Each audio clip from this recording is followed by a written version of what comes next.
ఇది డిసిప్లిన్ ఒప్పుకోండి చెప్తాను. Next Krishnaiah AE irrigation.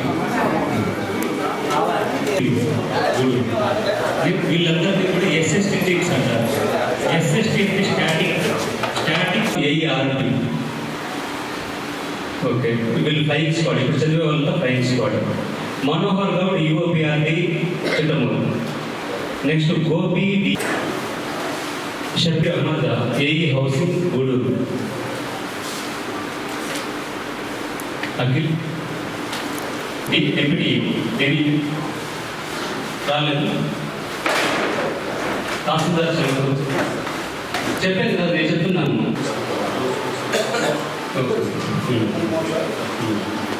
Next Chittamuru Srinivasarao DRL.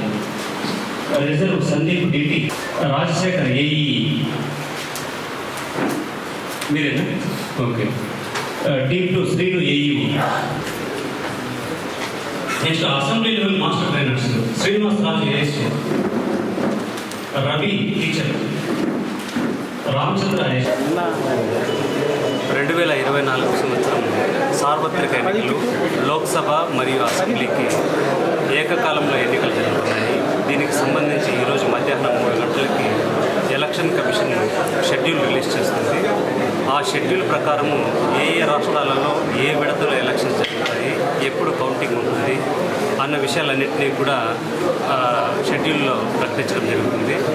Schedule announce చేసిన నెక్స్ట్ సెకండ్ నుంచి మనకు మోడల్ కోడ్ ఆఫ్ కండక్ట్ ఎన్నికల ప్రవర్తన నియమావళి అమలులోకి వస్తుంది. ఈ మోడల్ కోడ్ ఆఫ్ కండక్ట్కి సంబంధించి ఎన్నికల ప్రవర్తన నియమావళికి సంబంధించి ఎంపీడీఓస్ మరియు municipal commissioners model code of conduct వైలేషన్కి సంబంధించి ఆఫీసర్స్గా ఉంటారు.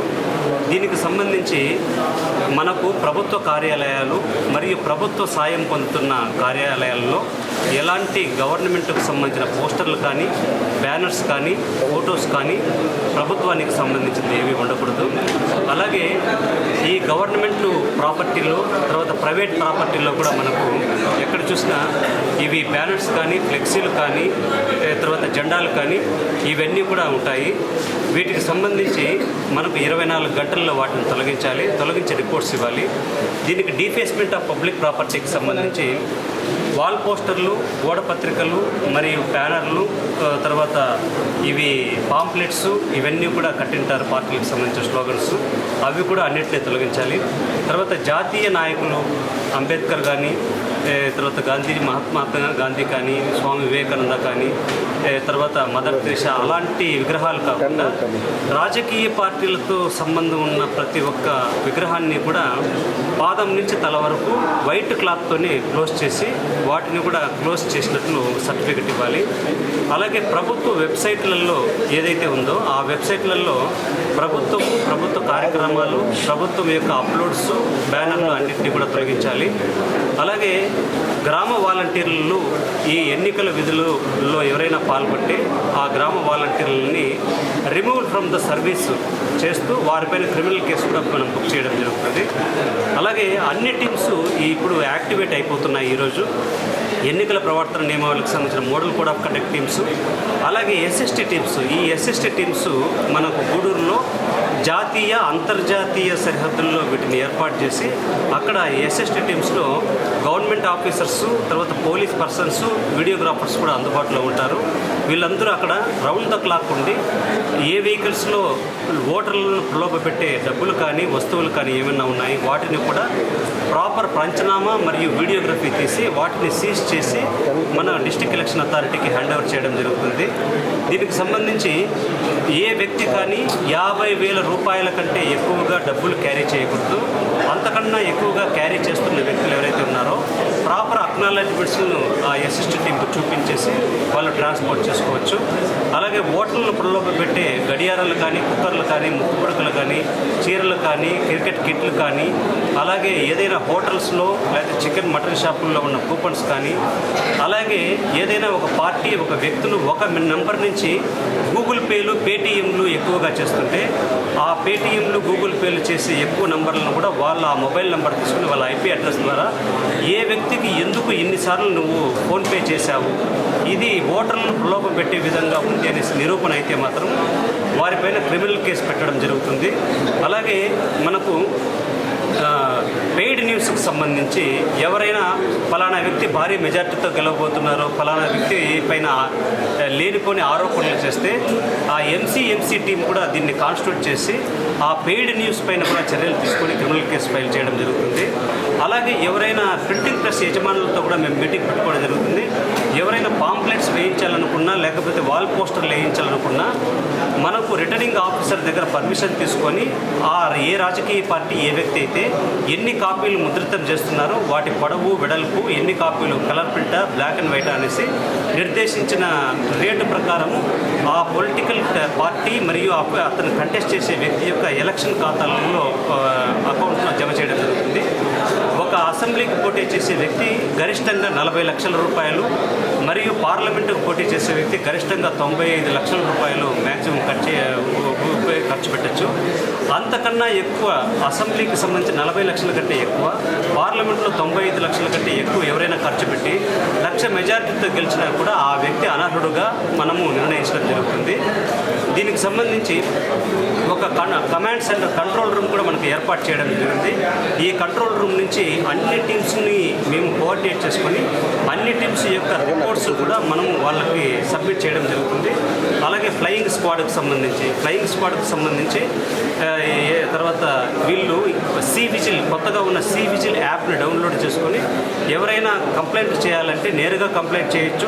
విజిల్ ద్వారా లేదా 1950 కాల్ సెంటర్ ద్వారా కంప్లైంట్ చేసిన తర్వాత వాటిని వెంటనే ఏ లాంగిట్యూడ్ నుంచి ఏ లాటిట్యూడ్ నుంచి మనకు కంప్లైంట్ వచ్చింది, కంప్లైంట్ స్వభావం ఏంటి, కంప్లైంట్ నేచర్, దాన్ని విచారించిన తర్వాత ఆ విచారణ రిపోర్ట్ను కూడా మనము విజిల్ యాప్లోనే అప్లోడ్ చేయడం జరుగుతుంది. అలాగే మనకు ఈ నెల 21వ తేదీ మనకు ఎన్నికల విధులు నిర్వహించే పీఓస్, ఏపీఓస్ కూడా ట్రైనింగ్ సెషన్ మనం నిర్వహించడం జరుగుతుంది. మనకు డిఎన్ఆర్ కళ్యాణ మండపంలో 21వ తేదీ ఉదయం 10 గంటలకు పీఓస్, ఏపీఓస్ ట్రైనింగ్ సెషన్ జరుగుతుంది. వాళ్ళు పీఓస్, ఏపీఓస్ యొక్క విధులు బాధ్యతల్ని కూడా వాళ్ళకి చెప్పడం జరుగుతుంది, ఎన్నికలు ఏ విధంగా నిర్వహించాలనేసి. అన్నిటికంటే ముఖ్యంగా ఏడీపీ యాప్లో కూడా ఒక గ్రూప్లో వాళ్ళకు సంబంధించిన బల్క్ మెసేజ్లు పెట్టడం కానీ, ఆ డీపీలో ఏదైనా పొలిటికల్ పార్టీ సింబల్ కానీ వాటిని కూడా ఏమైనా ఉంటే వాటిపైన యాక్షన్ తీసుకోవడం జరుగుతుంది. ఎమ్మెల్యేలు కానీ, ఎమ్మెల్సీలు కానీ, ఎంపీలు కానీ, మినిస్టర్లు కానీ ఎవరు కూడా ప్రభుత్వ వాహనాలు వాడకూడదు. ఆ ప్రభుత్వ వాహనాలు గవర్నమెంట్ సరెండర్ చేసుకుంటుంది. అలాగే ఏదైనా ఒక వ్యక్తి, ఒక మినిస్టర్ తప్ప అది అధికారిక కార్యకలాపాలలో పాల్గొనడానికి మాత్రమే అధికారిక వాహనాన్ని ఉపయోగించాలి. మిగతా అధికారిక వాహనాన్ని ప్రైవేటు పొలిటికల్ పార్టీస్ మీటింగ్ వాడకూడదు.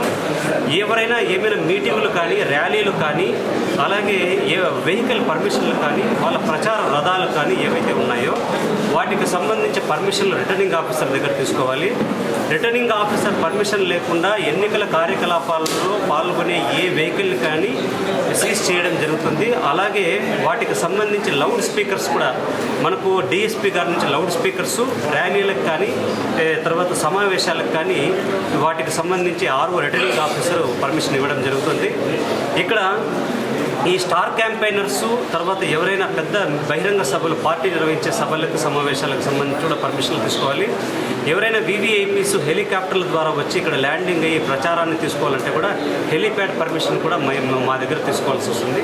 ఏ ఒక్క వ్యక్తులు కూడా వీటికి సంబంధించి రాజకీయ పార్టీలకి మరియు ఎన్నికలలో పార్టిసిపేట్ చేసే కంటెస్టింగ్ క్యాండిడేట్లకు కూడా వాళ్ళకి ఒక బుక్స్ కూడా ఉన్నాయి మన దగ్గర. Hand book to contesting candidate, hand book to political parties, అవి కూడా వాళ్ళకి ఇవ్వడం జరుగుతుంది. ఇక్కడ ఎన్నికల ప్రవర్తన నియమావళిని ఎవరైతే ఉల్లంఘిస్తారో ఆ ఉల్లంఘనలకు సంబంధించి క్రిమినల్ కేసులతో పాటు మరియు వాళ్ళపైన ఎలక్షన్ కేసెస్ కూడా పెట్టుకోవడం జరుగుతుంది. ఈ ఎలక్షన్స్లో ఎవరైనా యాంటీ సోషల్ ఎలిమెంట్స్ ఎవరైనా ఉంటే వాళ్ళపైన బైండ్ ఓవర్లు కూడా చేయడం జరుగుతుంది. ఈ బైండ్ ఓవర్లు ఈ సిఆర్పిసి 107, 108, 109 ప్రకారం, 110 ప్రకారం ఎవరైతే శాంతి భద్రతలకు విఘాతం కలుగుతాయో, ఎవరైతే వల్నరబిలిటీకి అంటే ఓటు హక్కు వినియోగించుకోవడానికి వీలు లేకుండా చేసే వ్యక్తులు, ఒకే పార్టీకి ఓటు చేయమని చేసే వ్యక్తులందరికీ కూడా బైండ్ ఓవర్ చేయడం జరుగుతుంది. బైండ్ ఓవర్ చేసిన తర్వాత వాళ్ళని సొంత పూచీకత్తు 1,00,000 రూపాయల సొంత పూచీకత్తుతో వాళ్ళని విడుదల చేయడం జరుగుతుంది. మళ్ళీ అది రిపీట్ చేస్తే వాళ్ళని ప్రివెంటివ్ డిటెన్షన్ కింద కూడా అరెస్ట్ చేయడం జరుగుతుంది. కాబట్టి ప్రతి ఒక్క వ్యక్తి, ప్రతి ఒక్క పార్టీ, ప్రతి ఒక్క సాధారణ పౌరుడు తమ ఓటును స్వేచ్ఛగా నిష్పక్షపాతంగా ఓటు హక్కును వినియోగించుకోవాలి. ఆ విధంగా ధైర్యాన్ని ఇవ్వడానికి మేము స్వీప్ యాక్టివిటీస్ను కూడా ఏర్పాటు చేయడం జరుగుతుంది. మండల్ లెవెల్లో నియోజకవర్గ స్థాయిలో 3 ఆఫీసర్స్ని స్వీప్ కార్యక్రమానికి సంబంధించి సిస్టమేటిక్ ఓటర్స్ పార్టిసిపేషన్, వాటికి సంబంధించి ఏ విధంగా ఓటు వేయాలి, ప్రతి ఒక్కరూ 18 సంవత్సరాలు నిండిన వాళ్ళంతా ఓటు హక్కులో పాల్గొనడానికి, ఓటు హక్కును వినియోగించుకోవడానికి, స్వేచ్ఛాయుతంగా తమ ఓటు హక్కును వినియోగించుకోవడానికి అవకాశం ఉంది. ఆ విధంగా మనకు స్వీప్ అనే యాక్టివిటీ ద్వారా వాళ్ళని ఓటర్స్ని యాక్టివేట్ చేయడం జరుగుతుంది. ఈ విధంగా మనకు ఎన్నికలు అనేటివి స్వేచ్ఛగా నిష్పక్షపాతంగా జరగడానికి ఈ మీటింగ్ కండక్ట్ చేయడం జరిగింది. అలాగే ఈ పొలిటికల్ పార్టీస్ని కూడా మనము షెడ్యూల్ రిలీజ్ చేసిన తర్వాత ఆల్ పొలిటికల్ పార్టీస్ని పిలిచి డూస్ ఏంటి, డోంట్స్ ఏంటి కూడా వాళ్ళకి చెప్పడం జరుగుతుంది. ఇవి అందరికీ కూడా ఎన్నికల విధుల్లో పాలు పంచుకున్న ప్రతి ఒక్క అధికారి, ప్రతి రాజకీయ పార్టీ ప్రత్యక్షంగానూ పరోక్షంగానూ మనకు ఈ ఎలక్షన్ కమిషన్ యొక్క నియమ నిబంధనలు వర్తిస్తాయి. ఇక్కడ ఆన్గోయింగ్ ప్రభుత్వ కార్యక్రమాలు మాత్రం జరుగుతాయి. కొత్త ప్రభుత్వ కార్యక్రమాలు ఇక్కడ ఏవి కూడా జరగవు. అలాగే ఏ అధికారికి కూడా రాజకీయ పార్టీలతో, కంటెస్టింగ్ క్యాండిడేట్లతో ప్రత్యక్షంగా కానీ పరోక్షంగా కానీ పాలు పంచుకోకూడదు. ఎవరైనా పాలు పంచుకుంటే మాత్రం వారిపైన ఎలక్షన్ కమిషన్ నియమ నిబంధనల ప్రకారం చర్య తీసుకోవడం జరుగుతుంది. ఈ ఎలక్షన్ షెడ్యూల్ మధ్యాహ్నం 3 గంటలకు రిలీజ్ చేసిన తర్వాత పొలిటికల్ పార్టీస్ మీటింగ్ పెట్టుకొని ఆల్ టీమ్స్ ఇక్కడ నుంచి యాక్టివేట్ అయిపోయేసి ఎన్నికల ప్రవర్తన నియమావళికి లోబడి ఎన్నికల్ని స్వేచ్ఛాయుతంగా జరగడానికి అన్ని రాజకీయ పార్టీలు, అధికారులు సహకరించాల్సిందిగా కోరుతున్నాను.